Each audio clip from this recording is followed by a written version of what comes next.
Eu cumprimento a todos os irmãos com a paz do Senhor.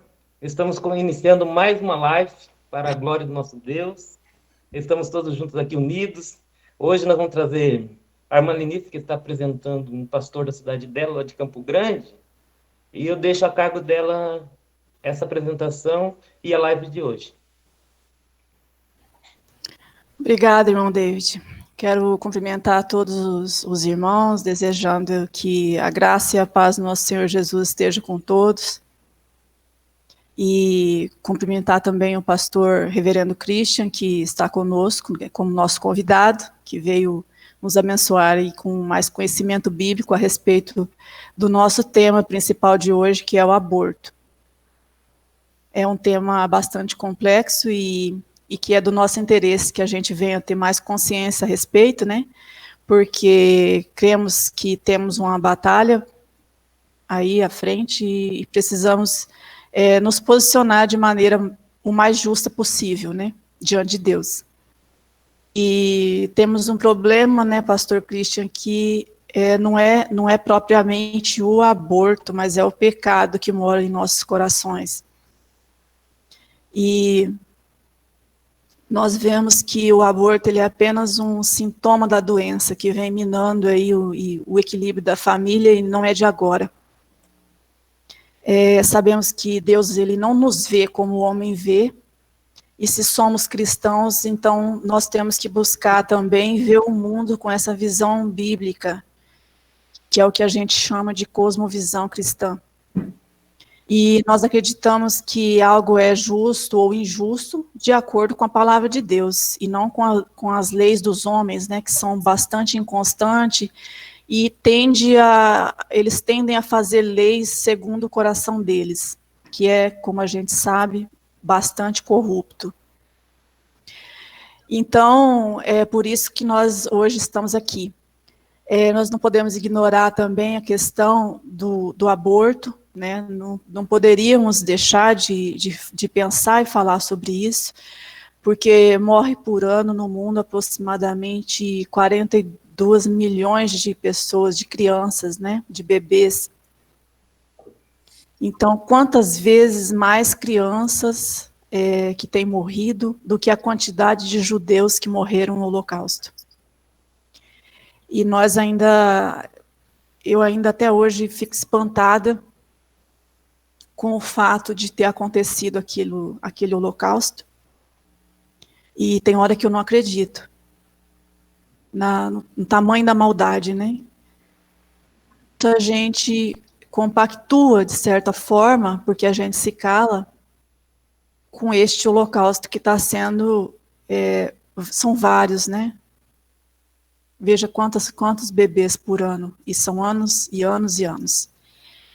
E quando eu penso nesse assunto, eu tento descobrir qual que deve ser o nosso papel diante dessa situação. Porque o nosso papel como cristão. Porque vejo, por exemplo, o trabalho da ministra Damares com relação à pedofilia, que nenhum ministro antes dela fez como ela está fazendo. E a gente sabe que ela foi marcada na infância por algo que deveria ter destruído ela, mas Deus transformou isso em bênção para ajudar as pessoas, né? Então, às vezes, a gente defende algo com muita paixão, porque por trás daquilo existe algo muito forte que impulsiona a gente. Mas nos dias atuais, todo cristão que se destaca para defender alguma coisa, ele está sendo rotulado de fundamentalista, fanático. Essa semana eu ouvi muito essa palavra, fundamentalista. Então a gente acaba se retraindo e se acovarda para não ter que sofrer esse desgaste da imagem diante da sociedade. Eu espero que hoje, então, a gente tenha uma oportunidade de ficar mais esclarecido quanto a esse assunto e de juntos aqui também meditar nessas questões. Antes de passar para o pastor Christian, eu gostaria de ler um texto bíblico que está em Lucas, do verso 38 ao 44. Disse então Maria ao anjo Gabriel: Eis aqui a serva do Senhor, cumpra-se em mim segundo a tua palavra. e o anjo ausentou-se dela. E naqueles dias, Maria foi apressada às montanhas, a uma cidade de Judá, e entrou na casa de Zacarias e saudou a Isabel. E aconteceu que, ao ouvir Isabel a saudação de Maria, a criancinha saltou no seu ventre. Isabel, cheia do Espírito Santo, e exclamou, e disse: Bendita és tu entre as mulheres, e bendito o fruto do teu ventre. E de onde me provém isso a mim que venha visitar-me a mãe do meu Senhor? Pois eis que, ao chegar aos meus ouvidos a voz da tua saudação, a criancinha saltou de alegria no meu ventre. João Batista tinha 6 meses, a gestação de Isabel tinha 6 meses quando isso ocorreu, e a gestação da Virgem Maria tinha provavelmente alguns dias. Então, vamos orar aqui e pedir para o nosso Pai para que Ele possa nos instruir nessa noite e que o Espírito Santo possa nos revelar a sua palavra. Pai nosso, Pai querido, nós estamos aqui, Pai, hoje muito felizes e gratos por essa oportunidade que o Senhor nos deu, Pai. Sabemos que somente pela mediação do Teu Filho Jesus Cristo é que é possível que hoje nós estejamos aqui no mesmo Espírito e buscando entender melhor a Tua vontade para a nossa vida, Pai. Agradecemos porque é grande a Tua misericórdia em nossas vidas. O Senhor, com tão grande misericórdia e tão grande amor, o Senhor nos salvou, o Senhor nos tirou das trevas, nos tirou da ignorância. E hoje o Senhor tem colocado diante de nós a cada dia a Tua vontade, a Tua palavra, a qual nós nos empenhamos e nós buscamos a cada dia, porque é uma forma de estar mais perto de Ti, Pai. Grande alegria que fazemos isso e que buscamos, Pai, a cada dia estar mais perto e conhecer da Tua vontade para nós, Pai. Nós pedimos que, nesta oportunidade, o Senhor revele a Tua vontade a nós, Pai, revele a Tua palavra, que o Senhor nos ajude, nos inspire, para que assim, ao término dessa reunião, nós possamos também estar mais fortes e mais instruídos, Pai, para enfrentar essas batalhas que temos enfrentado no nosso dia a dia. Leis, Pai, que estão sendo feitas e que estão moldando essas pessoas, Pai. E que nós temos que conviver com essa situação tão difícil, onde tudo parece conspirar contra a sua igreja, Pai. Parece conspirar contra o Teu reino, contra o Teu amor, contra a Tua palavra. E nós não queremos nos calar diante disso, Pai. E nós dependemos, então, que o Senhor coloque palavras na nossa boca, que o Senhor escreva a sua lei em nossos corações. Pedimos nessa noite, Pai, que o Senhor possa abrir os nossos olhos, os nossos corações para receber a Tua palavra, que o Senhor possa abençoar também o irmão Christian, para que ele possa também ser um instrumento nas Tuas mãos nesta oportunidade, Pai. É o que te pedimos, em nome de Jesus. Amém. Amém, Senhor. Amém. É com o Senhor, irmão. Amém. Vou fazer uma breve apresentação, talvez vocês não me conheçam. Eu sou o pastor Christian, como a Helenice já apresentou. Sou pastor auxiliar aqui na Igreja Presbiteriana Central de Campo Grande. Sou formado na área de teologia, no bacharelado em teologia. Hoje continuo estudando com pesquisa.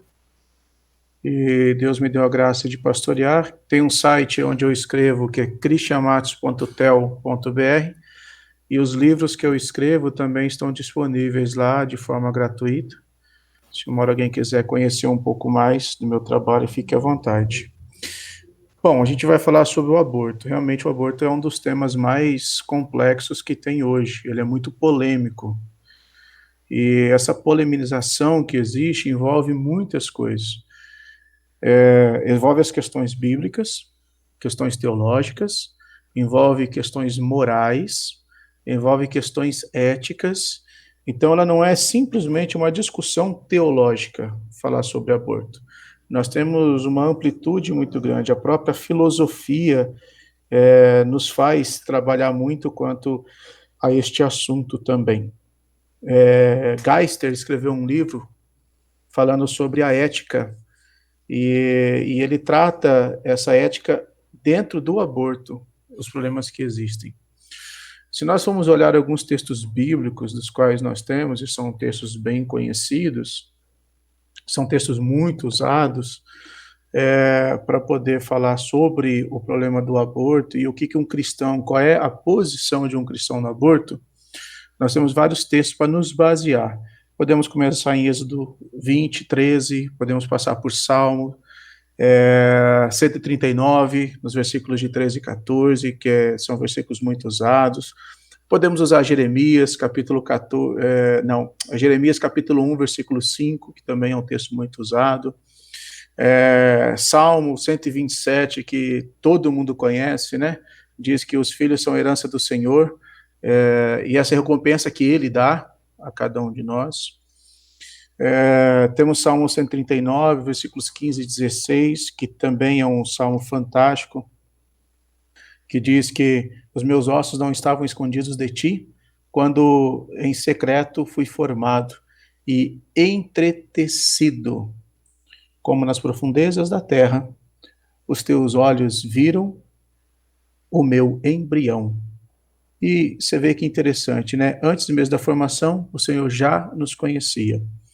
Todos os dias determinados para mim foram escritos do teu livro. Antes mesmo que nós nascêssemos, todos os dias já estavam devidamente programados, escrito como seria feito.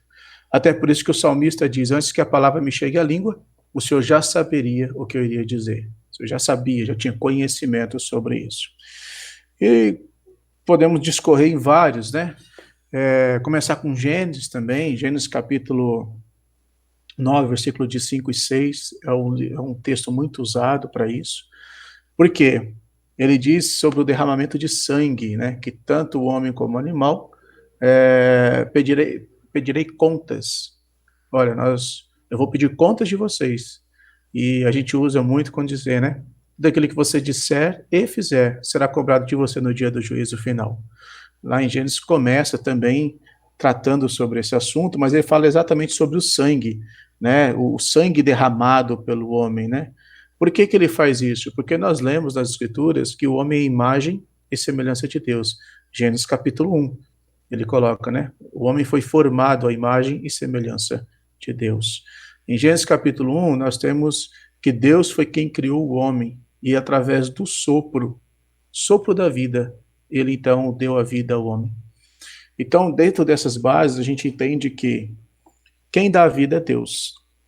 Quem tem o direito de tirar a vida é Deus. Somente ele dá, somente ele quem tira. Deus é quem programa toda a nossa vida. Antes mesmo de nascermos, Deus já tinha nos chamado, Deus já tinha nos escolhido, ele já nos conhecia.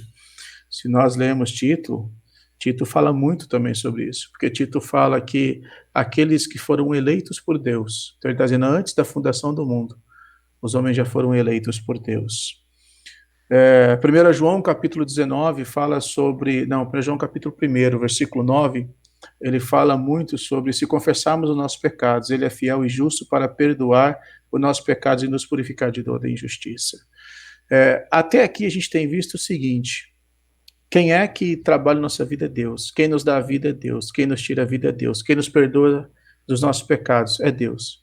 Ele envia Cristo Jesus, do qual morre na cruz, derrama o seu sangue, e pelo sangue derramado de Cristo, que é fiel, que não tem nenhum tipo de erro, a partir daí é que nós, pela graça de Deus, nós somos salvos. Então, quem nos dá vida é Deus. Quem nos tira a vida é Deus. Como eu citei em Gênesis capítulo 1, é muito interessante porque você vê alguns pontos que nós podemos usar aqui para poder nos debatermos quanto ao assunto. Primeiro, quando você olha os primeiros versículos de Gênesis, você vê que a terra era sem forma e vazia e nada de lá existia. A terra não tinha forma nenhuma. Então o Espírito de Deus pairava sobre as águas. O Espírito de Deus pairava sobre uma terra que não tinha nada. E a própria Bíblia nos diz que era muito profundo. Era algo extremamente profundo, nós não conseguimos estimar como que era isso, escuridão e sem nada, vazio. Mas Deus, quando ele chega, ele começa a tratar, a cuidar, a moldar, ele começa a preencher aquilo que estava vazio. Porque Deus disse, haja luz e houve luz. Haja separação entre as águas. Deus disse, haja relva, haja os animais, né? Ele ordena que os animais povoem também a terra, que os animais dos mares povoem os mares, e Deus é quem cria. Deus é quem cria as aves dos céus, Deus é quem cria os animais na terra, Deus é quem cria os animais marinhos. E então depois Deus forma o homem. E ao criar o homem, Deus dá o sopro da vida ao homem. Por isso, a partir desse texto, nós temos a convicção de que quem nos dá a vida é Deus. Quem tira a nossa vida é Deus. Porque Ele nos deu um tempo determinado para passarmos aqui. Então, nós não temos autorização nem autonomia para tirar a vida de ninguém. Por isso que nos 10 mandamentos, você encontra lá um que é muito discutido, escrito não matarás. Algumas versões traz não assassinarás. Qual que é a grande diferença entre esses dois termos? O matar, o assassinato, é o ato de você não dar a defesa. É o ato de você fazer algo sem direito de defesa. Ou seja, nós imaginemos aqui uma situação. Quando você vai e conhece alguém que vai cometer algum tipo de aborto, e o feto não tem direito de defesa. Ele não consegue se defender, ele não consegue dizer, olha, não faça isso. Ele é um feto, não tem como. Então, você está tirando a vida sem nenhum direito de defesa a ser dado. É a mesma coisa que você pegar alguém e amarrar, eu ser amarrado, e ao eu ser amarrado, alguém vem e tira a minha vida. Eu não tenho nenhum direito de defesa. Isso é assassinar. Se você olhar dentro desse âmbito, o fato de você cometer algum erro e você afastar alguém dos caminhos de Deus, isso é um assassinato. Então, observe que esse termo ele é muito mais amplo do que simplesmente você olhar a palavra assassinar. Ela tem uma amplitude muito grande, ela tem uma profundidade muito grande. O ato de você cometer um aborto é um assassinato. É um problema muito sério. Como eu disse, existem questões difíceis de nós discutirmos quando se envolve principalmente as questões éticas, né? A gente vê, a Helenice trouxe aí um dado sobre as questões dos abortos existentes hoje. Mas existem várias questões que envolvem essa parte do aborto. Algumas mulheres acabam abortando porque tem que escolher entre a vida dela ou a vida do filho. E isso é complexo porque envolve muito questões morais, envolve questões éticas. Então, assim, é difícil a gente julgar. Mas o cristão, qual é a posição do cristão mediante a isso? Biblicamente, o cristão, ele não é a favor do aborto, ele é contra o aborto. Agora, a gente tem que tomar cuidado com o seguinte, o cristão, ele é contra o aborto, mas ele não é uma espécie de um xiita. Vocês sabem o que é um xiita? O xiita é aquela pessoa que leva ferro e fogo todas as coisas e faz acontecer como ele acredita que é. Por exemplo, os homens bombas, eles matam porque eles acreditam fielmente que ao matar muitas pessoas, eles estão sendo honrados quando morrer. Isso é uma pessoa xiita, é uma pessoa que vai além daquilo que deveria. Então, assim, nós precisamos tomar muito cuidado com essa questão. O aborto para o cristão é algo que é desfavorável? Sim, o cristão não acredita no aborto, o cristão é contra o aborto. E isso é algo indiscutível, porque Deus não nos deu essa autonomia de matar alguém. Deus não nos deu. Apesar que se nós formos discutir biblicamente dentro desse assunto, nós vamos encontrar que existia abortos também na época de Jesus. Historicamente, você acha abortos também na época de Jesus. Então, assim, o ser humano sempre lidou com essa situação. O ser humano sempre teve problemas com isso. E todas as vezes, você sempre se depara com isso, olhando o seguinte, você fala isso porque você é fundamentalista. Não. Quando nós cremos em Cristo Jesus, o que nós dissemos? Que a palavra de Deus, ela é minha regra de fé e prática. O que é fé? Fé é acreditar, é ter a convicção, a certeza de que aquilo que está escrito, ela é inerrante. E é ela que pauta a minha vida. Aonde a minha moral e minha ética ela está pautada? Nas Escrituras. Na Bíblia. Aonde as respostas para as minhas dúvidas são pautadas? Na Bíblia. Eu não posso dizer, eu acho. Não, eu tenho que dizer o seguinte, em Gênesis capítulo 1, fala que Deus deu a vida. Em Gênesis capítulo 2, vai falar, no início de Gênesis, um resumo sobre aquilo que aconteceu no Jardim do Éden. Em Gênesis capítulo 3, vai falar sobre a queda do homem. Então, a Bíblia, ela é pautada, ela é o que me pauta. Gênesis diz que o mundo foi criado em 6 dias, e no 7º Deus descansou. Então, para um cristão, qual é o fundamento que ele se utiliza? Que a terra foi criada em 7 dias. Em 6 dias, e no 7º, Deus descansou. Desse descansar que ele usa aqui, esse verbo usado, não é o descansar de você dormir, de você relaxar. É o descansar de cessar, de terminar, de findar. Então, ele está dizendo o seguinte, Deus findou toda a sua obra da criação, no 6º dia. E no 7º dia, ele finaliza completamente. Ele diz, não, tudo que eu criei é muito bom, estou satisfeito. Então, esse descansar de Deus é cessar, ele cessou a tua criação. Porém, a sua obra providencial, ele continuou. Jesus disse, o meu Pai trabalha até hoje, e eu também. Então, quando nós olhamos para os textos em que aqui foram apresentados, Isaías, Lucas, né? Lucas capítulo 6, é maravilhoso porque ele diz, sejam misericordiosos, assim como o Pai de vocês é misericordioso. Mas o que isso tem a ver com aborto? Bom, Deus poderia tirar a nossa vida. Ele poderia eliminar a vida. Mas pela misericórdia divina, Deus assim não faz. Aliás, Deus fez uma aliança, né?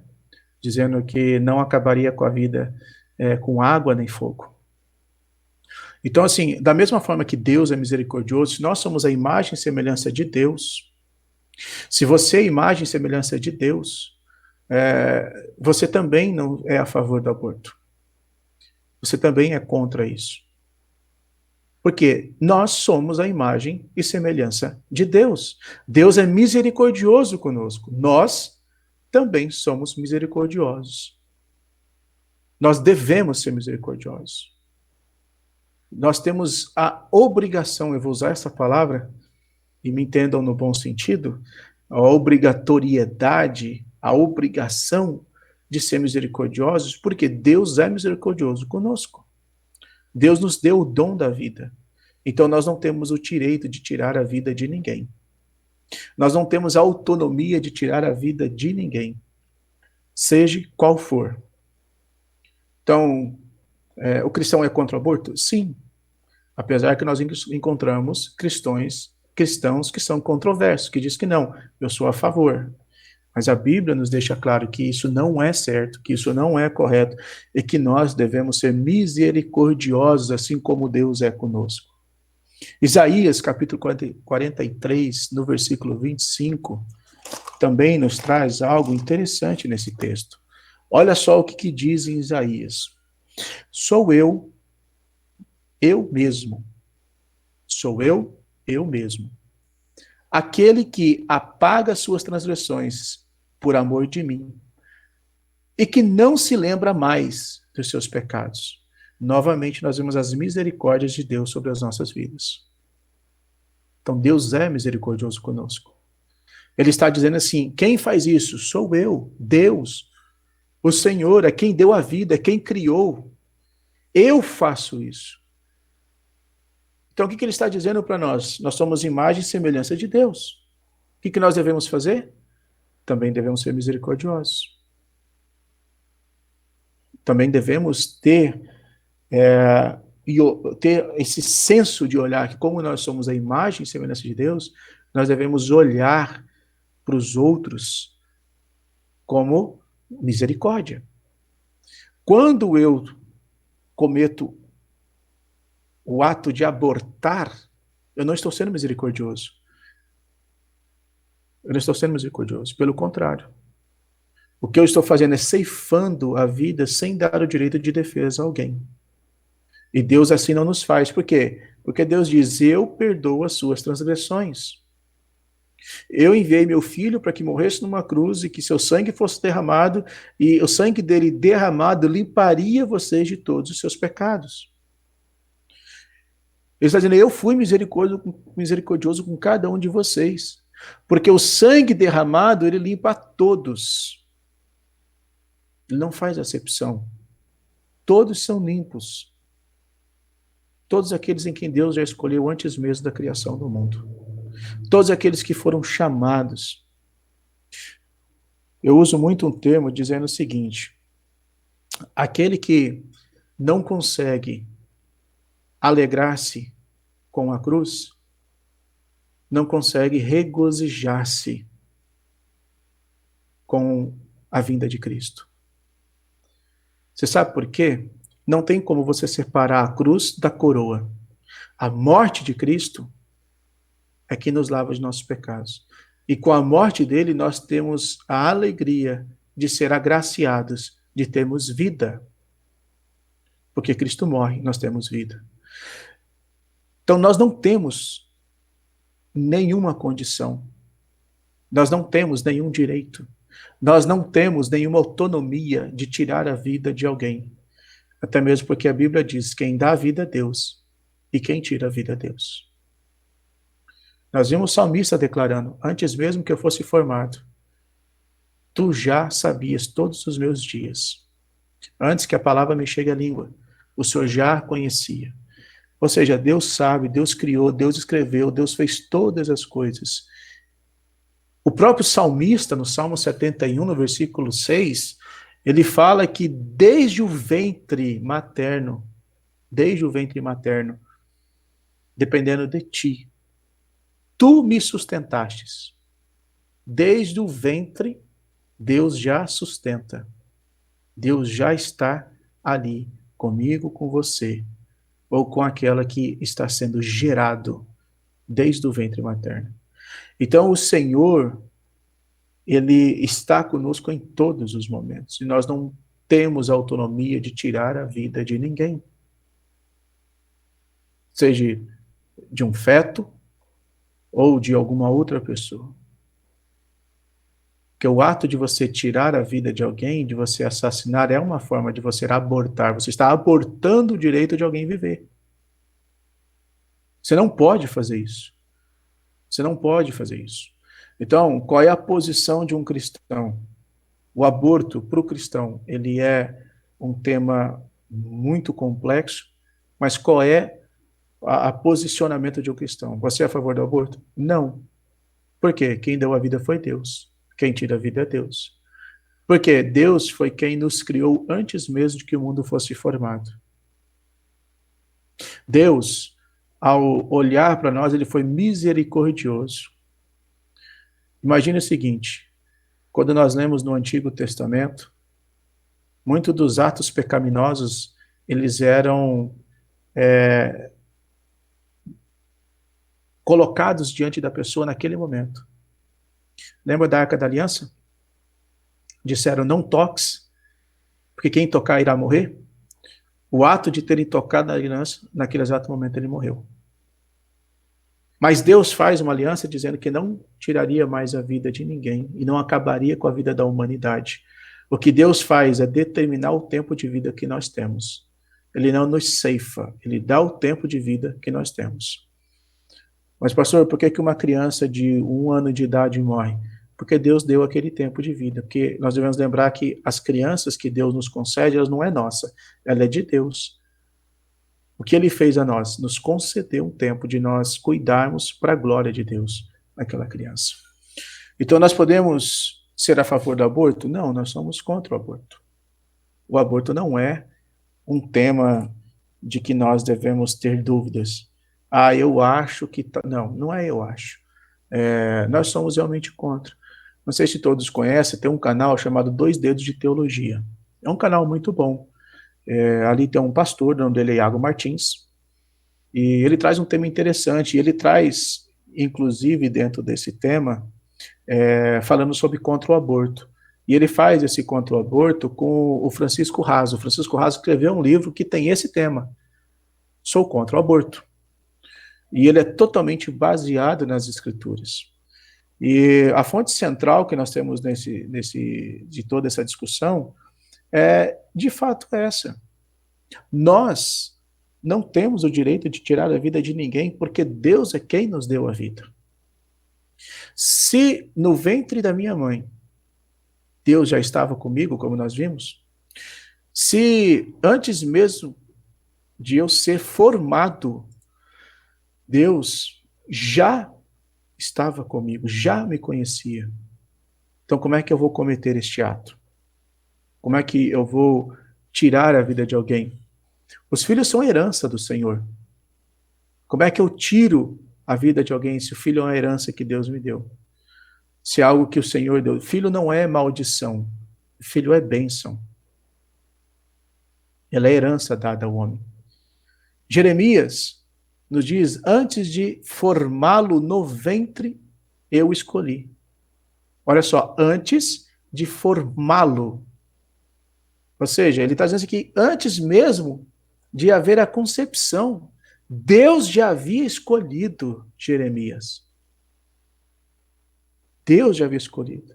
Então, antes dele nascer, ele já tinha designado ele como profeta das nações, ele já tinha separado ele para ser um profeta. Como que nós somos a favor de um aborto se nós temos textos como esse? Deus dizendo, não, eu te escolhi muito antes. Eu te chamei muito antes. E ele está dizendo, antes de formá-lo no ventre da mãe. Então nós não podemos, nós podemos usar um dos mandamentos que está em Êxodo, não matarás, como eu disse, ou não assassinarás, mas nós temos vários outros textos que nos dão como base para nos mostrar que nós não podemos ser a favor do aborto. Como eu disse, existem algumas questões éticas que envolvem isso. E a gente pode até entrar num debate sobre isso e aprofundar, trazendo biblicamente e filosoficamente falando sobre essas questões, mas o cristão, ele é contra o aborto. E o aborto aqui é o ato de você ceifar sem o direito de defesa. É o ato de você tirar a vida sem o direito de defesa.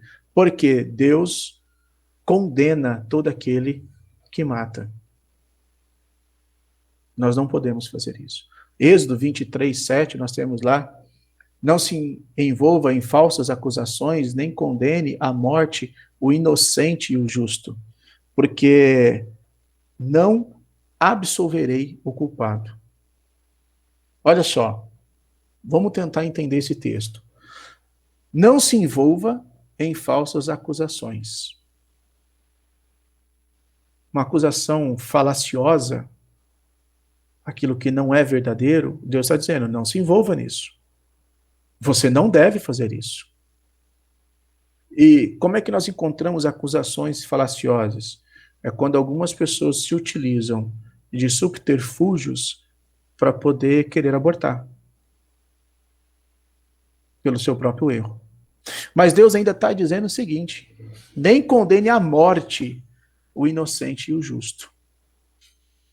Nem condene à morte o inocente e o justo. Quando você aborta algo que não tem direito de defesa,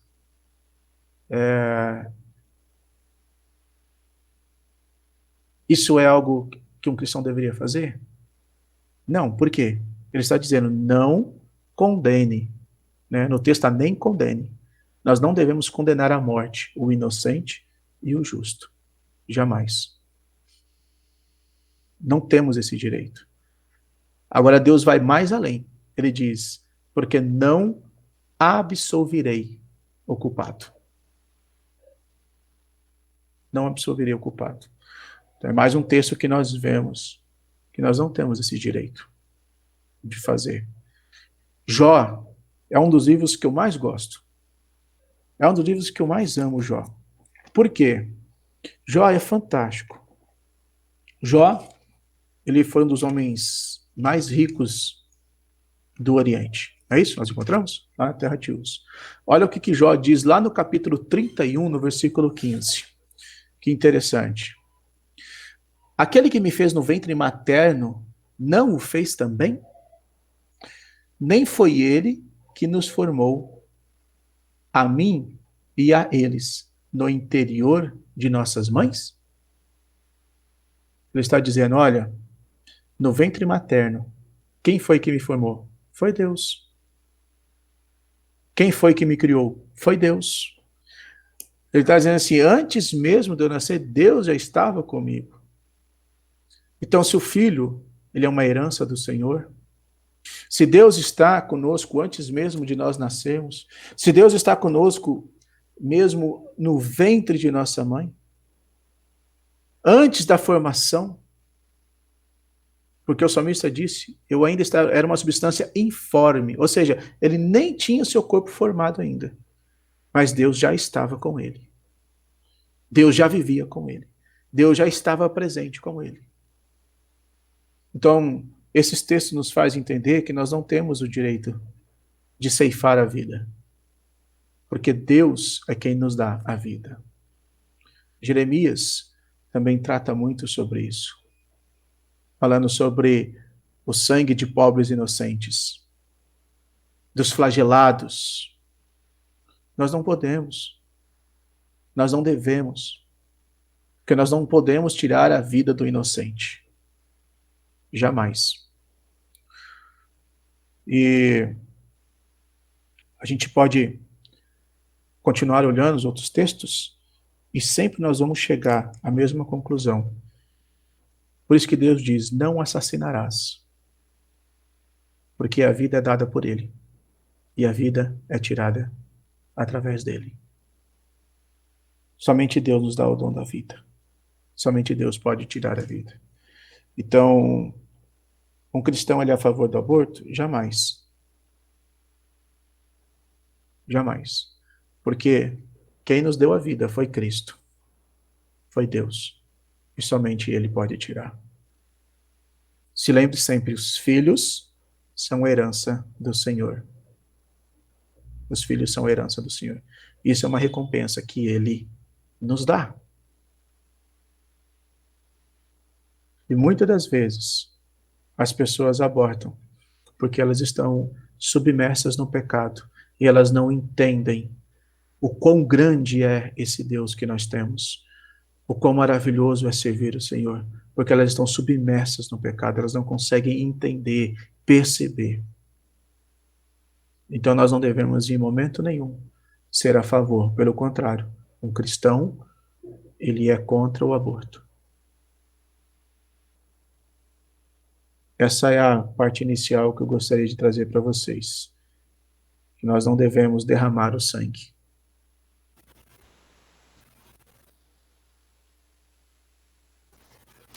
Pastor Christian, uma coisa que a gente viu agora nesses dias, que mostra para a gente que tem algo muito de preocupante acontecendo na sociedade, é que essa família lá, onde a família dessa menininha que foi abusada, né, por 4 anos, e aí a família levou ela para que fizesse esse aborto. Ela não tem maturidade, logicamente, para decidir, responsabilizada por esse aborto, né? ela foi induzida a isso, e além, assim, até uma criança de 10 anos, que é educada de forma sadia, teria essa consciência devido à idade. Agora, imagina uma criança traumatizada, né? E alguns grupos, creio que, não sei se ligados a cristãos, procuraram a família dessa menina para fazer com que eles desistissem de abortar a criança. E a avó da menina entrou em contato, ou sei lá, não sei se alguém pressionou ela, e ela falou isso, que tinham pessoas procurado ela para demover ela dessa ideia de abortar a criança.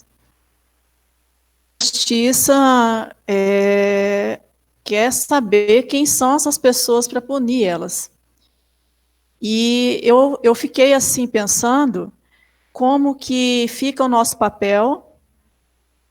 Nós não temos esse direito de procurar uma família que está pensando em fazer aborto e tentar aconselhar, até mesmo ajudar para que essa família não cometa esse erro, porque não é só uma questão, como o senhor disse aí desde o começo, não é só uma questão teológica.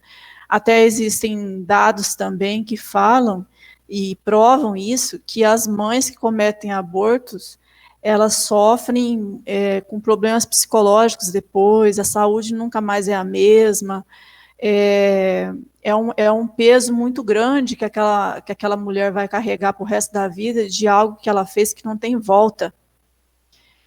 E no caso dessa criança também, é bom que eu quero falar, porque esse vídeo vai ficar aí, outras pessoas poderão assistir. A maioria dos cristãos, ou todos os que eu conheço, ninguém foi a favor daquela manifestação que teve lá, expondo aquela criança. Manifestação lá, de pessoas que foram lá e acabaram expondo aquela menina, né? Que como ela é menor, ela não poderia mesmo ser exposta.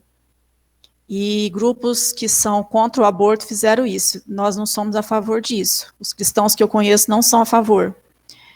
Mas a gente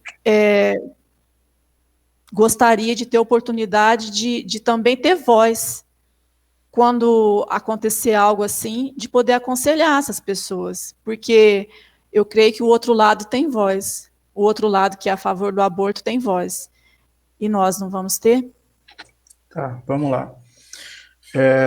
A gente precisa entender algumas coisas. Primeiro é o seguinte, como eu te falei, existem muitas coisas que envolvem o que aconteceu durante essa semana.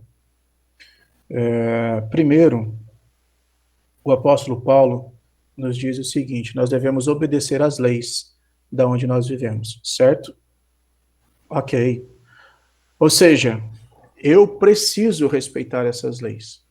No nosso país, a legislação brasileira, ela diz que o aborto, ele é permitido em 3 casos. Quais são os casos? Primeiro, estupro. Segundo, onde há um risco de morte da mãe. E terceiro caso, eu acho, salvo engano, acho que tem uma coisa a ver com os anencéfalos, né? Salvo engano era isso. Esses 3 casos. Eu não consigo pesquisar aqui agora, mas eu acho que são esses 3 casos só. São esses. Então, vamos lá. Nós devemos obedecer à legislação de onde nós estamos, ok? Essa família entrou em contato com a justiça, e a justiça assim o permitiu, porque está dentro da legislação. Qual é a nossa posição? O que nós devemos fazer? Primeiro é orar. Né? Primeiro é orar. Como eu disse, o cristão não pode ser xiita. O cristão não pode ser uma pessoa extremista. O extremismo para o cristão não existe. Então, o nosso primeiro ponto é orar. Orar por essa família, orar por essa criança. Com toda sinceridade, a gente não tem como saber qual é o grau de transtorno que aconteceu com essa criança durante todo esse tempo. Nós estamos falando de uma criança que há 4 anos sofreu abuso. A minha filha tem 11 anos. Eu acredito que muitos aqui são os pais e mães. Talvez tenha alguém que não é, não sei, mas muitos são pais e mães. Vocês já tentaram se imaginar o seu irmão cometendo um abuso sexual com a sua filha por 4 anos? Você consegue entender que a vida dessa criança já foi ceifada há 4 anos atrás? Quando ela teve o seu corpo violado? Quando ela teve a sua infância violada? A sua alma violada? Ela toda foi violada. Ela toda foi violada. Então, a gente levantar a hipótese se eles estão certo ou errado, a gente não sabe nem se de fato, não só psicologicamente, mas estruturalmente, o corpo resistiria, ou quais são os danos que aconteceriam. E a gente não tem acesso a isso. Agora, qual é a atitude que um cristão deve ter? O cristão é contra o aborto. Todos nós somos fiéis quanto a isso. Uma vez que a justiça deu essa autorização, uma vez que a justiça disse, olha, está autorizado a ser feito, nós não devemos entrar em contato primeiro, porque é uma criança. E a criança tem a sua idade, perdão, sua identidade ser preservada. Tá? É uma criança. Isso nós não devemos fazer. Segundo, a justiça já autorizou. O que cabe a nós? Orarmos para essa família e orarmos para essa criança, pedindo a misericórdia de Deus sobre a vida deles.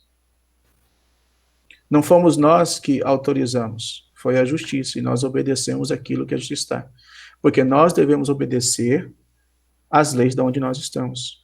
Agora, deixa eu deixar bem claro, isso não nos dá o direito, por exemplo, de um cristão que conhece a Cristo ir lá e falar, não, eu quero abortar. Você viu que são coisas bem diferentes? Nós estamos pegando 2 pontos completamente diferentes. Então, assim, o que nós devemos fazer é orar para essa família. Pedir que Deus abençoe. Eu, com toda sinceridade, me dói no coração ver. Porque a minha filha tem 11 anos, gente.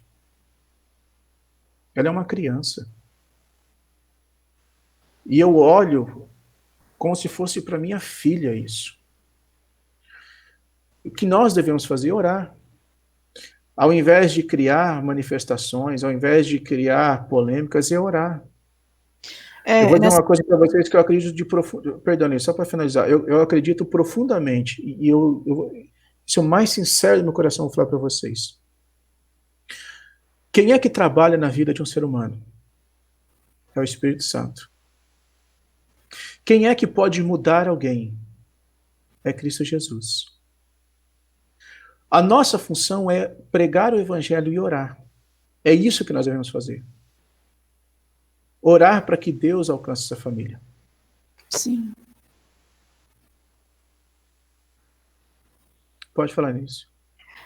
O que mais, assim, mexeu com todo mundo, eu acho que foi o fato de que o bebê estava com 6 meses já, né? A gestação estava com 6 meses e daqui a 1 mês ela poderia ser retirada, né? E a gente sabe que a medicina hoje tem muito potencial, tem muita capacidade para poder fazer isso e tal. Então, eu acho que foi isso que mexeu muito com todo mundo. Principalmente com as mulheres, né? Que às vezes, quando elas sabem que elas estão gestantes, elas já começam a amar o seu bebê desde o momento que com 6 meses, ele já está grande, às vezes já está até mexendo, né? Então, é isso que... E assim, a gente sabe que isso não vai refrescar a questão do trauma que a criança já sofreu, né? Infelizmente, Não. Ela já sofreu. A minha dúvida também era com relação a isso que o senhor já respondeu aí, que um cristão não pode se aproveitar de uma brecha na lei para fazer. Nós podemos tolerar que aconteça isso que as outras pessoas estão fazendo aí dentro da lei, que é do que a lei permite, mas nós não podemos fazer o mesmo, né? Isso não é algo tolerável na vida de um cristão, porque ele deve saber. A gente precisa ter esses conhecimentos, viu? Ali é um caso que é difícil da gente querer discutir. Eu acho que nós não temos esse direito de discutir por não saber exatamente toda a história sobre isso. É muito fácil a gente acusar alguém sem saber até os preceitos médicos do que estava acontecendo. Agora, o que eu posso dizer para vocês é o seguinte: um cristão é contra, não é a favor, e isso não nos dá o direito de nós cristãos de tirar a vida de ninguém. Pastor Christian, a Sheila, ela está perguntando, a Sheila Mendes, minha mãe tentou me tirar. Coração, Deus vai perdoar ela? Com certeza. Se é um arrependimento sincero, ela tentou, ela teve o desejo, mas ela não tirou. Né? Ela tentou, mas não tirou. Uma das coisas que a gente tem que tomar muito cuidado é o seguinte: Deus, ele é misericordioso. Só que a misericórdia dele acontece na nossa vida a partir do momento que a gente se arrepende verdadeiramente. O que é arrependimento? É o ato de eu não cometer aquele mesmo erro, daquela mesma forma. Então, assim, casais, às vezes, principalmente na igreja de jovens, eles acabam entrando em fornicação, né? E aí ele diz assim para a namorada: nossa, eu estou arrependido, meu Deus, eu estou arrependido. E aí ora, mas aí na outra semana vai e comete o mesmo erro. Aí ele, eu estou arrependido, aí vai lá e faz a mesma coisa. Isso não é arrependimento. Isso não é arrependimento. Quando a gente olha para Judas, ele vendeu literalmente a Cristo, né? Só que Judas, quando ele devolve as moedas, ele não se arrepende verdadeiramente. Ele tem remorso do que fez, mas ele não tem arrependimento do que fez. O remorso é o ato de eu falar assim: puxa, não devia ter feito. O arrependimento, Pedro negou a Cristo por 3 vezes, vocês se lembram? O que Pedro fez? Ele chorou copiosamente, suplicando a Cristo perdão. O que é bem diferente. Isso sim é arrependimento. Ele não faria isso novamente. Entendeu? Então, sem dúvidas nenhuma, respondo com toda tranquilidade. Deus, se ela se arrependeu verdadeiramente, é claro que Deus perdoou. Então, pastor Christian, só que a gente veio hoje, a gente foi chamado essa semana para discutir esse assunto por causa desse caso aí que mexeu com todo mundo. Mas a gente sabe que a maior parte dos abortos que acontecem não é por casos assim, né? Embora tenha muitos, a gente sabe que também tem uma parcela grande de menores que estão engravidando aí cada vez mais cedo, e a família, quando descobre, sempre dá um jeitinho. A gente sabe que isso é fato.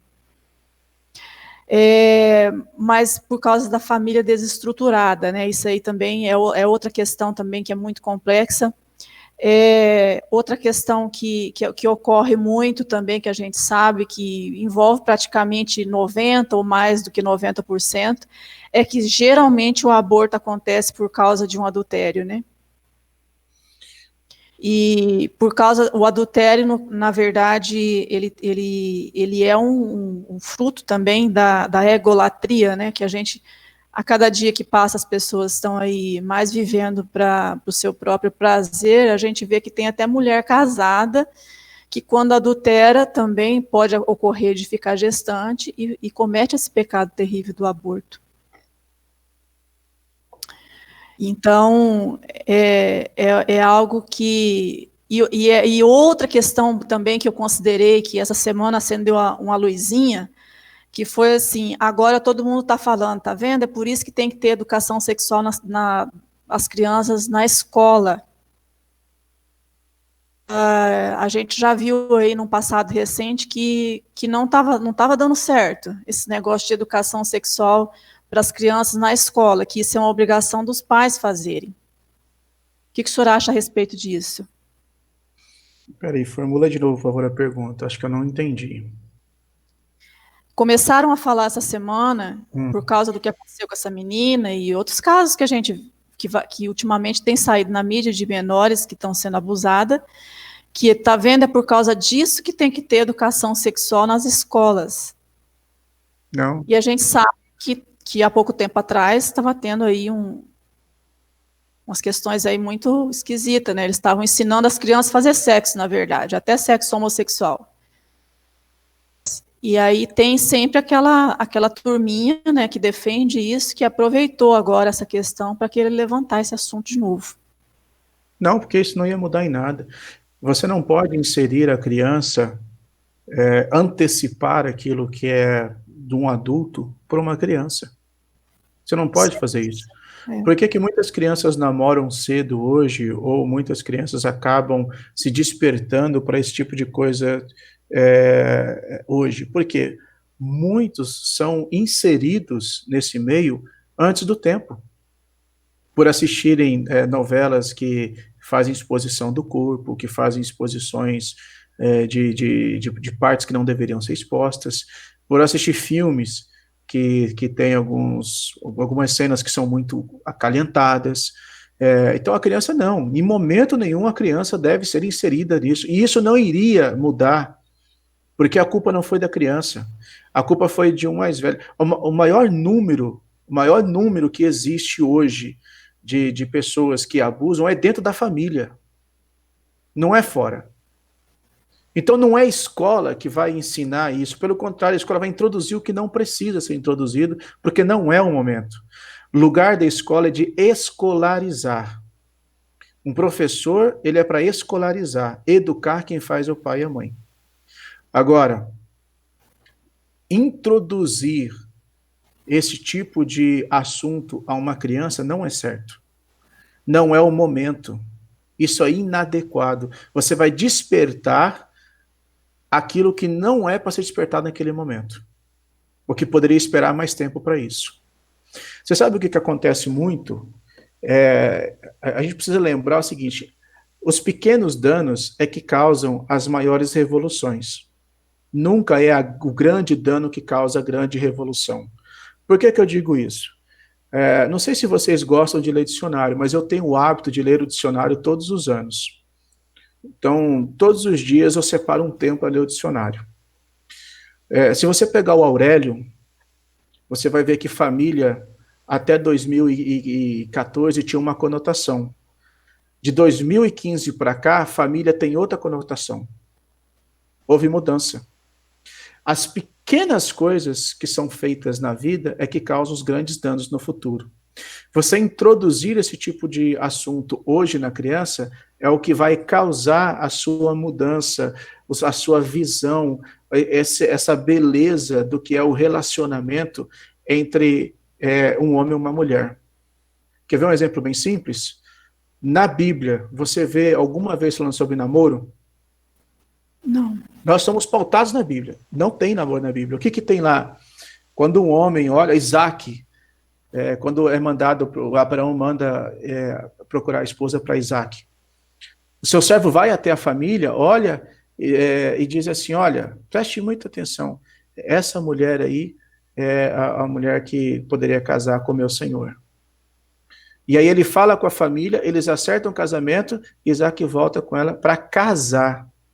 Namoro não existe na Bíblia. Um cristão não deveria passar por esse processo de namoro. Um cristão, ele deveria olhar para a esposa e dizer o seguinte: olha, é com você que eu quero casar. Essa é uma atitude de um cristão. Ah, mas isso foi mudado com o tempo. Isso foi introduzido com o tempo, e isso foi modificado. Então, não está certo.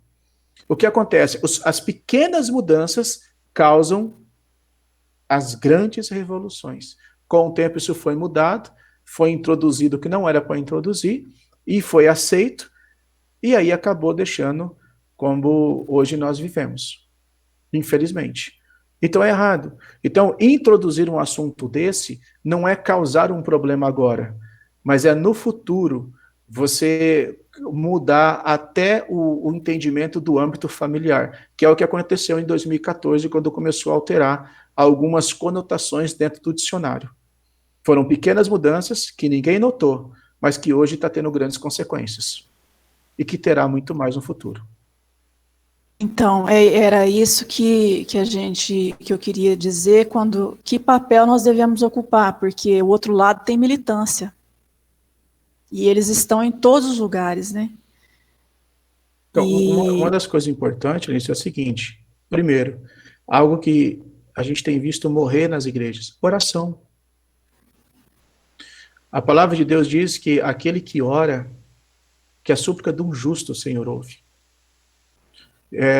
E muitos estão perdendo esse momento de orar, de clamar. A Bíblia nos diz que nós devemos clamar pelo nosso país. Sim. Entendeu? E isso não tem acontecido. Por que que muito tem se acontecido, muito tem se propagado hoje? Porque o cristão não tem que ser, eu volto a repetir, cristão não é militante. Ele tem que ter posicionamento firme. Ele tem que ter posicionamento firme. Você é contra isso? Sou. Porque é errado. E argumentar de forma adequada. Então isso aí é que tem que acontecer conosco. Primeiro, ter oração. Segundo, nós vivemos um analfabetismo bíblico, com todo respeito aos queridos irmãos, não me interpretem mal, mas nós vivemos um analfabetismo bíblico. As pessoas não conhecem a Bíblia, não conhecem as Escrituras. E aí vai se conjecturando algumas coisas. Por quê? Porque não se conhece o que Deus está dizendo, o que a palavra está dizendo, e começa a dizer coisas que não deveriam. Então nós devemos ter momentos voltados para Cristo, ter momentos de oração e orar pelo nosso país e conhecer pelo que nos posicionar de forma bíblica. Agora, a igreja não tem vivido biblicamente como deveria viver. Esse é o grande problema. Então, não devemos. Eu sou a favor dessa introdução desse assunto? Não, eu sou contra. Porque a criança não está preparada e não está pronta. Não é o momento dela ser introduzida a esse assunto. Se ela for introduzida a esse assunto, ela vai conseguir se proteger? Não vai. Não vai. Não é isso. Não é isso. Não adianta. Não é o momento. Agora, tem que ter o discernimento do pai e da mãe cuidar os seus filhos e perceber a mudança que existe no seu estado mental, no seu estado de humor, na sua forma de ser, quando ela é introduzida esse tipo de assunto, ou quando é acometida ela essa atrocidade. Então, o pai e a mãe muitas vezes é culpado porque ele não observa os seus filhos, não vê essa mudança de humor, não vê que ele fica mais quieto, não vê que ele passa por algo que está trazendo um sofrimento muito grande dentro dela.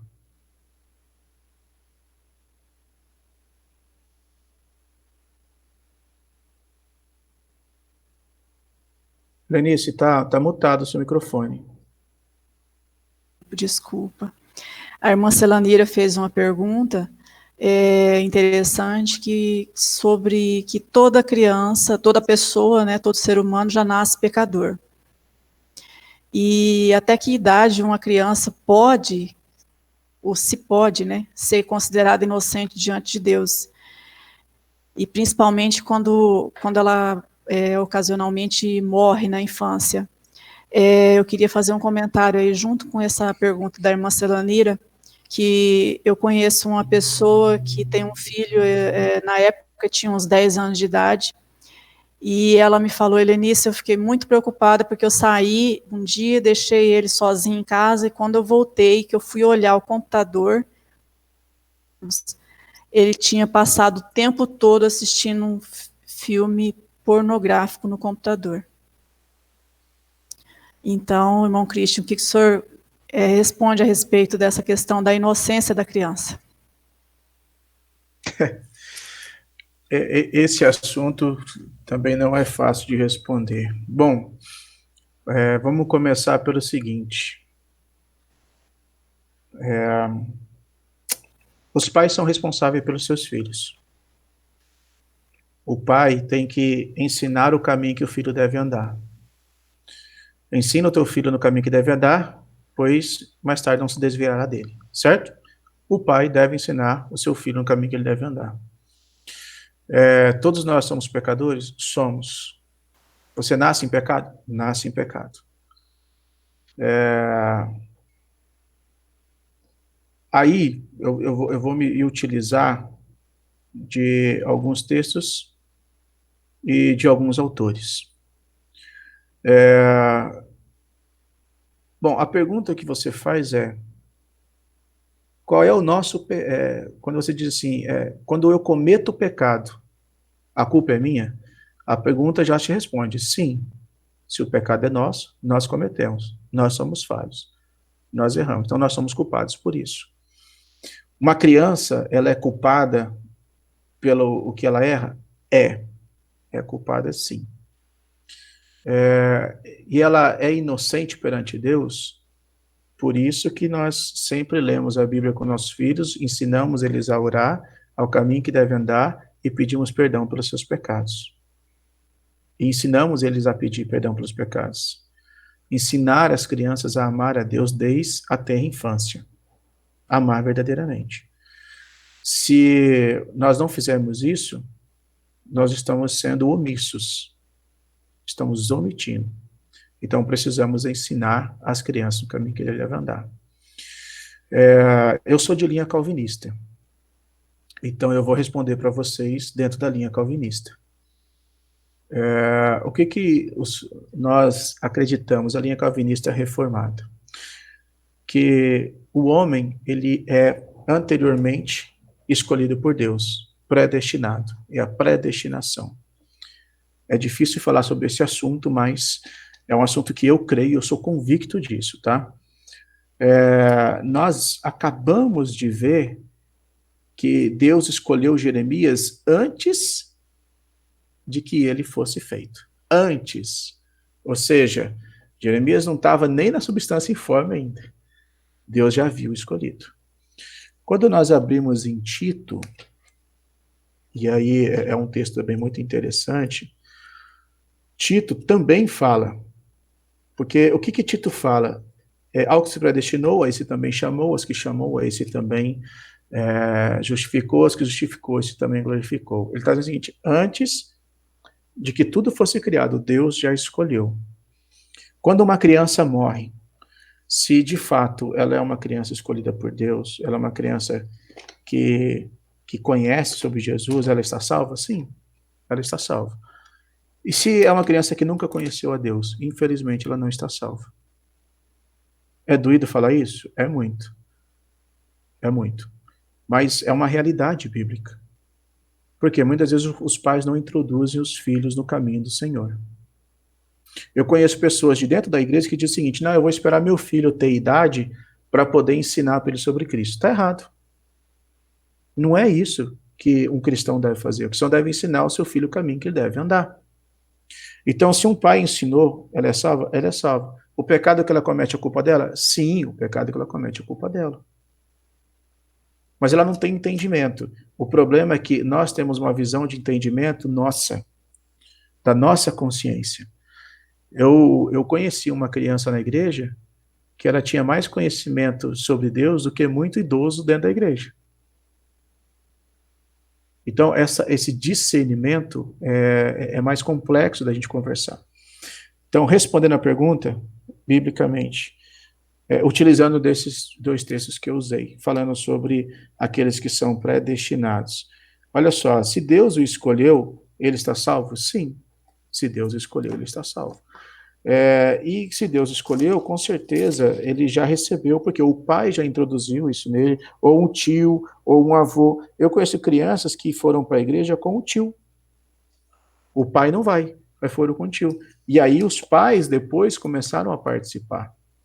Os pais depois começaram a fazer parte da igreja. Então, o que acontece? Uma criança que não conhece a Cristo, ela foi salva de seus pecados? Não. Infelizmente, não. Uma criança que conheceu a Cristo foi salva? Foi. Mas Cristo, anteriormente, já chamou os seus? Sim, já chamou os seus.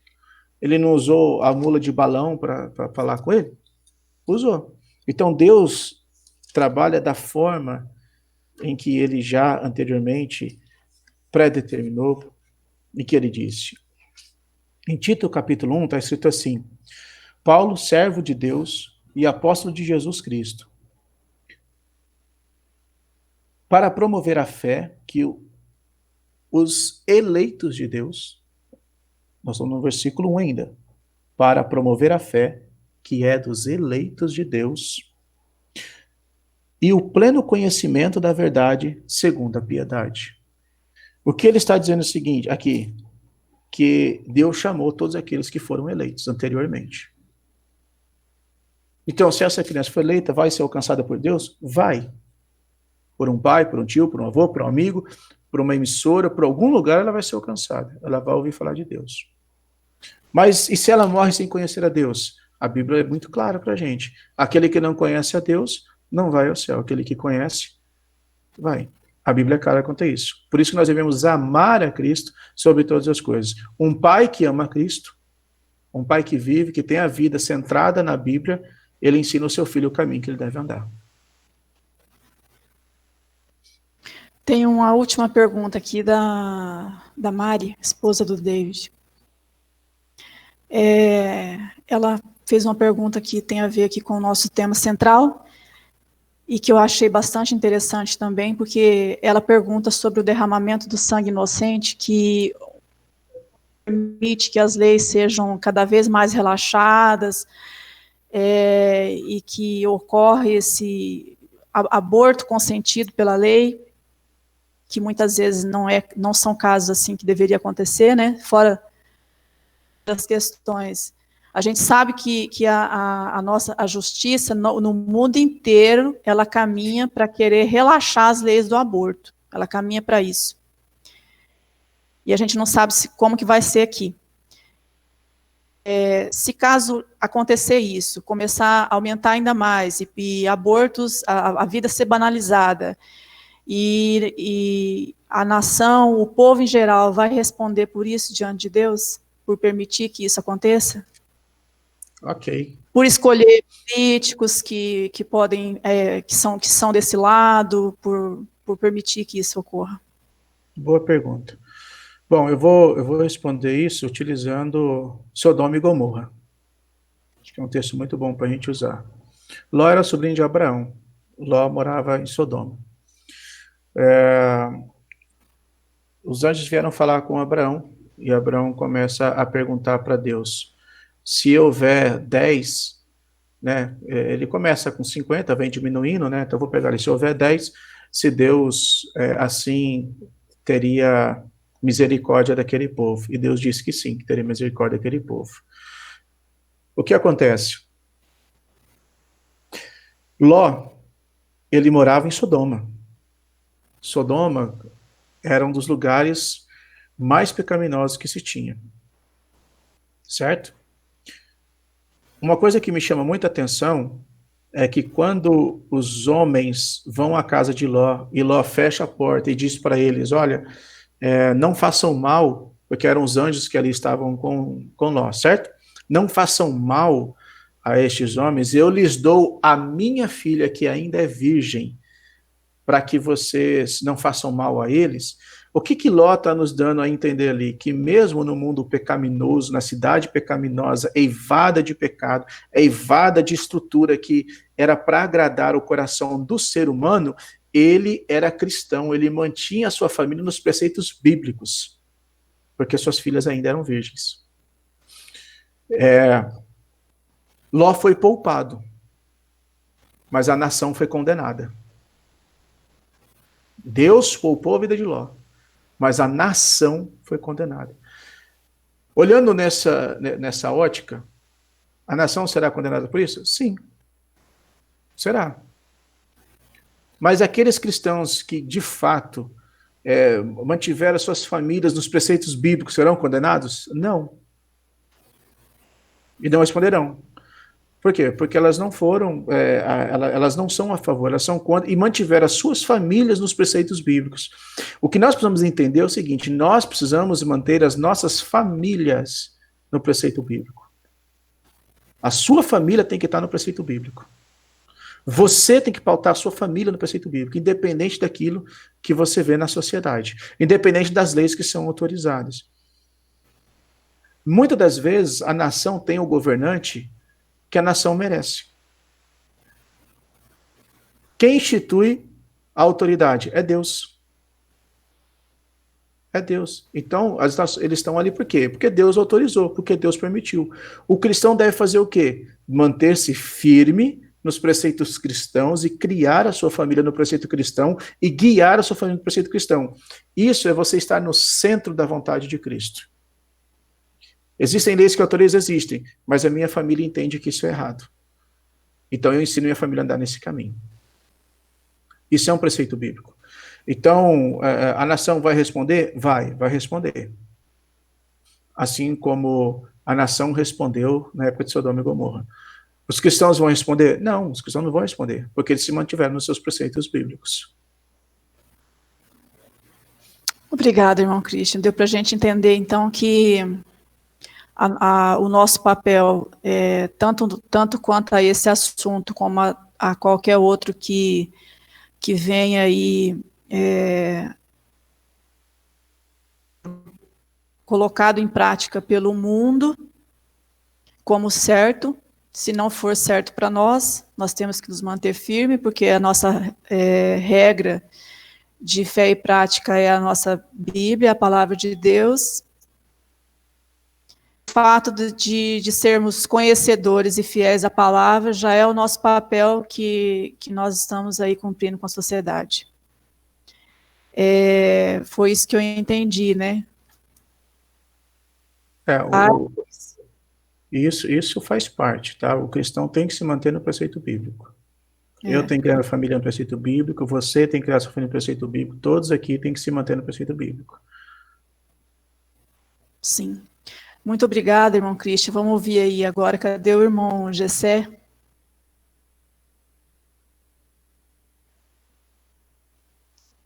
Tá fechado aí, David. Então, o irmão Gessé acho que acabou saindo, Lenice. Ele não se encontra mais presente. Né? Ele deve ter tido algum Pois compromisso. Mas nesse momento, deixa eu só falar uma coisa. A irmã Ângela também queria fazer uma pergunta para o pastor. Ângela Barbosa, de Pode Brasília. fazer. Pode fazer. De Brasília. Ângela? E eu não estou vendo a Ângela aí também. Ela estava aqui. Ela aqui, ó. Ela está aqui, ó, Ângela Barbosa. Ela queria fazer uma pergunta. Mas ela não está aparecendo. Deixa. Você não pode medir. Mas deixa então, eu acho que ela deve ter distraído com alguma coisa. Tranquilo, mas qualquer Então, coisa... nós somos muito gratos aí pelo tempo do irmão Christian, que veio falar sobre esse assunto. A gente ainda tem muito, né, que crescer aí nisso. Nós temos um papel aí muito importante, sabemos disso, muito mais importante do que nós temos consciência, eu creio. E então nosso aprendizado ele não deve parar, e a gente deve mesmo buscar estudar a palavra de Deus e permanecer em oração constante e vigiar, né? Porque às vezes a gente está preocupado lá com as crianças dos outros, né? E está perdendo os filhos dentro de casa. E como o irmão Christian falou também, que é difícil para a gente, porque algumas pessoas têm uma natureza, e eu não vou negar que eu tenho essa natureza, justiça. E às vezes a gente se perde, porque a gente não sabe até onde é o amor que nos move, até onde que já passa a ser uma busca pela justiça própria, e isso é muito perigoso. E a gente sempre quer realmente dar a nossa opinião, né? Quando a gente vê algo acontecendo como que mexe com a vida de todos, a gente quer dar a nossa opinião, a gente quer militar. E é difícil para a gente se conter e guardar tudo isso para si, voltar e colocar isso diante de Deus, que é o que nós devemos fazer, na verdade. Nós agradecemos muito, pastor Cristi, porque o senhor veio aqui hoje nos lembrar disso, né? nos lembrar desse papel importante que a gente tem, principalmente da questão da oração.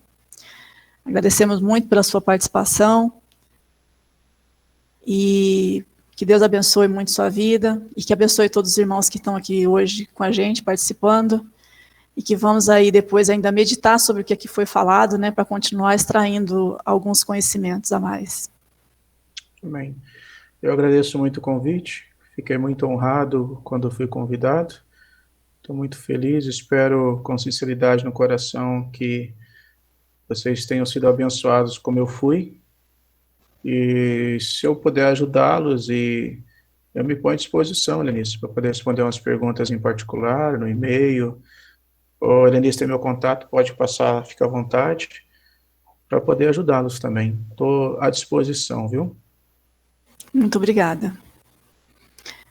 Vamos orar então para encerrar, David? Está fechado aí, David.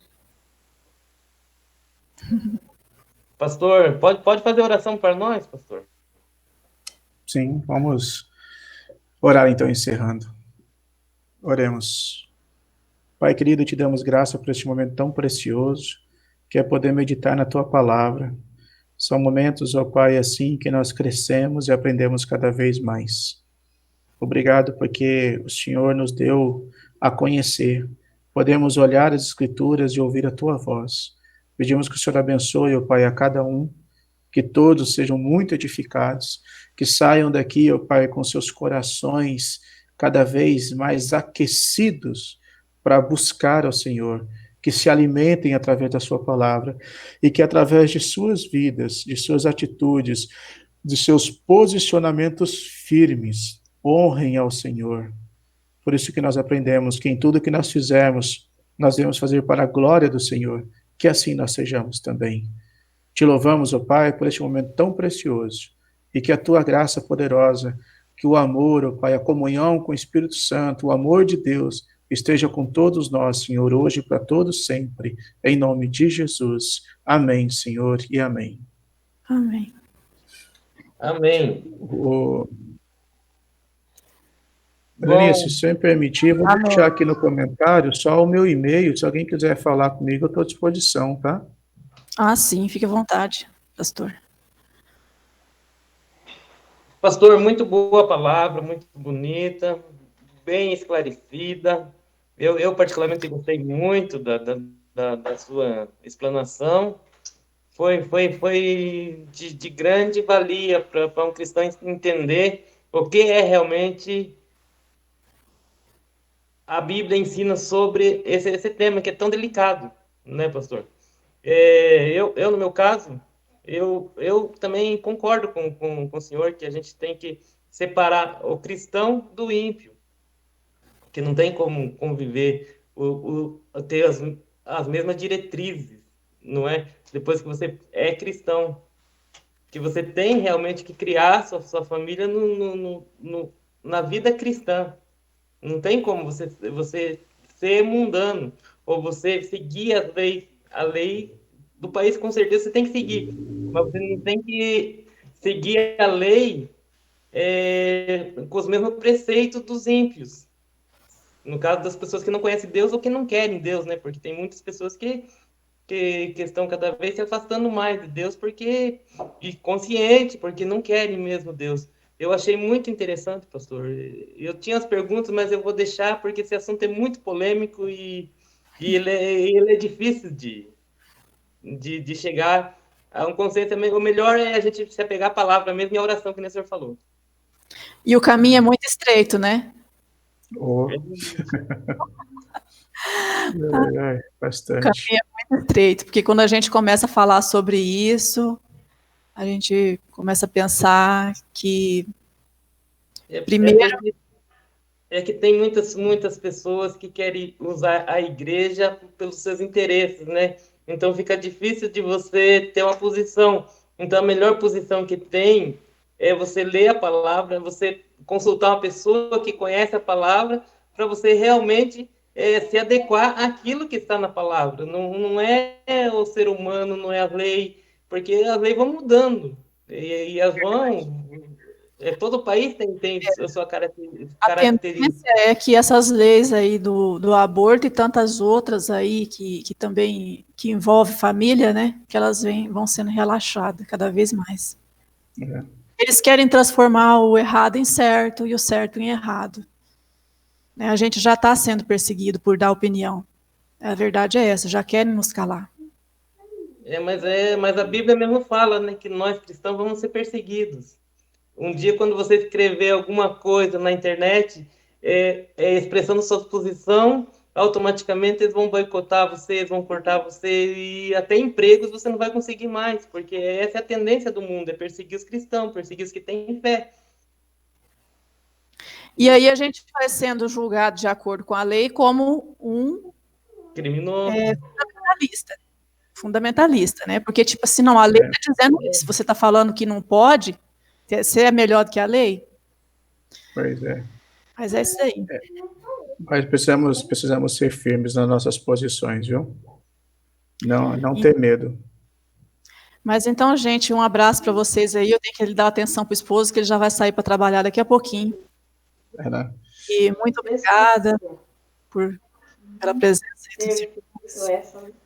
Bem, Deus abençoe a todos. Obrigado, Cristo. Deus abençoe sua vida, sua casa. Continue sempre nessa batalha para ajudar pessoas, porque isso é importante, seu papel, né, como pastor, e o Amém. senhor já escolheu isso. Amém. Glória a Deus. Fui escolhido, meu irmão. E foi um prazer conhecê-lo. Prazer, Foi um prazer conhecê-lo. prazer é todo meu. E mais uma vez fico à disposição. Deus abençoe a todos. Amém, um abraço. Tá, uma hora nós vamos trazer o senhor para fazer uma pregação, para trazer uma pregação bonita e para o senhor falar com nós no sábado. Aí deixa nós marcar uma data aí, a gente combina com a Helenice e o senhor vem para pregar o Evangelho de Jesus Cristo. Assunto, né, David? Outro assunto mais leve, né? Combinado, pode. Um assunto que não pede tanto, um assunto mais tranquilo. Combinado. A gente combina a próxima vez. Eu trago um sermão para a gente poder ouvi-lo juntos. Tá bom. Deus abençoe, pastor. Obrigado por tudo. Amém. Fiquem com Deus. Tchau, tchau, gente. Tchau. Amém.